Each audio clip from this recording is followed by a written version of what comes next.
Hello अस्सलाम वालेकुम, my name is doctor इकराम आरिफ। आज जो हम टॉपिक डिस्कस करने जा रहे हैं वो है एक्नी।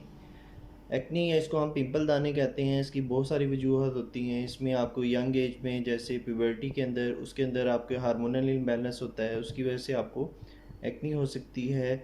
या आपकी 40 साल के बाद या 45 साल के बाद मीनोपाज की जो एज होती है, जब आपके मेंसेस स्टॉप हो जाती हैं, तो उसमें हार्मोनल इम्बैलेंस की वजह से आपको एक्नी हो सकती है। दूसरी वजह होती है कि आप अगर स्ट्रेस होते हैं, उसकी वजह से स्ट्रेस लेते हैं तो उसकी वजह से भी आपको एक्नी हो सकती है। तीसरी वजह होती है कि आप जिस जगह काम करते हैं, ऑक्यूपेशनल जो होती है, इन्वायरमेंटल चेंज की वजह से आपको एक्नी हो सकती है। और एक वजह होती है कि अगर आप कॉस्मेटिक लोकल क्रीम्स यूज़ कर रहे हैं तो उसकी वजह से भी आपको एक्नी हो सकती है। और एक वजह होती है कि अगर आप मेडिसिन यूज़ कर रहे हैं, कोई भी मेडिसिन के साइड इफ़ेक्ट्स की वजह से भी आपको एक्नी देखने में नज़र आ सकती है। ये फुल वीडियो देखने के लिए मेरे चैनल पे वीडियो मौजूद है, आप वहाँ जाके वीडियो देख सकते हैं। Thank you.